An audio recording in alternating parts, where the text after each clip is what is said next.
In this video, I will share with you the most effective way in which you can regain your sense of control, influence, and equilibrium if you must deal with a narcissist. And I'll describe in detail exactly why this is so effective.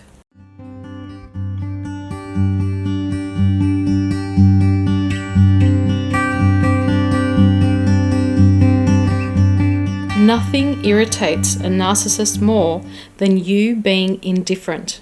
Remember the name of their game. It is to get an emotional reaction out of you. They will scan you for any emotion, whether that's suddenly you looking happy about what they've said, or you suddenly getting angry or hurt by what they've mentioned. And empaths will understand that our emotional energy, when we have an emotional reaction, is being harvested and used as a fuel supply by them. And this is why it annoys them so much when we become completely non-reactive. Please remember that any emotional reaction communicates to a narcissist that they can control you. Your reactivity confirms to them that they have the power to affect you. So being indifferent is a very effective way to regain your control. And indifference means choosing not to care, not even to care enough to muster a response. It means becoming completely triggerless. So whatever they tell you, even if they say that the entire world is about to end and they point to a timer, you just stand there completely unaffected by whatever chaos or drama they're trying to pull you into. You just act bored, whatever. You have no concern, you have a lack of interest, you're completely oblivious to them amping up their intensity or urgency.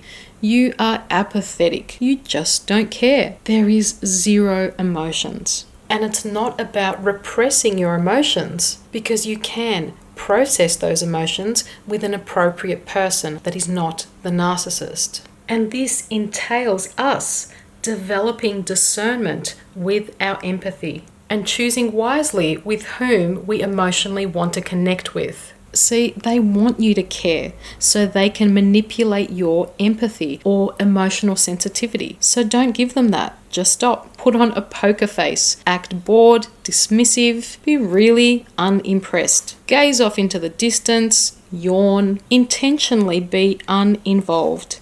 It's like being on another frequency where you just can't hear them anymore. Remember that nothing and no one can affect you unless you're able to drop down into their frequency. This really is about frequency control, and that's what our emotions are. When you're at peace, you're at love, you're at neutrality, you are actually more powerful than the lower frequency emotions of drama, chaos, hate, anger. So be mindful of that and do not drop down into those lower frequencies that the narcissist is trying to trigger you into. And just envisage their words and their behavior simply like water off a duck's back.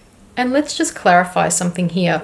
If you're feeling a little bit guilty or concerned about being perceived as not being a nice or caring person, because the narcissist will manipulate that. So if they observe that their attempts to emotionally dysregulate you aren't working and you remain indifferent, they will accuse you of being heartless, unloving.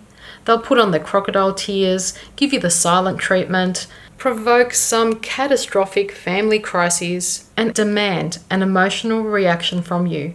And them getting frustrated with their inability to emotionally affect you, this will validate that they are very unhappy about you finally regaining your personal power. And this is even more reason for you to continue remaining indifferent. Being loving and caring needs to be combined with wisdom and discernment. It's about developing an emotional backbone and not surrendering our emotional power to the narcissist. Your most precious resource is your emotional energy. And this is why you'll notice that the most loving and empathetic people are targeted for this kind of siphoning of their vitality. And this is why these relationships are so draining and exhausting for us. And it's also why narcissists appear stronger than ever when in conflict. See, there's an energetic exchange, and it's a battle for your energy. Our greatest strength,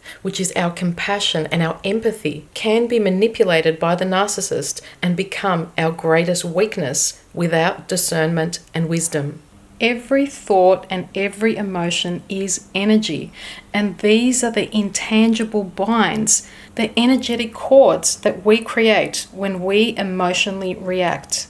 I think eventually most of us wise up to the fact that there's so much more than meets the eye when it comes to these relationships. And I think most of us can relate to having the experience of physically removing ourselves, but feeling that energetically we are somehow still tied. And this is the point at which psychology and spirituality meet. We cannot transcend these relationships unless we truly address what's going on an energetic level.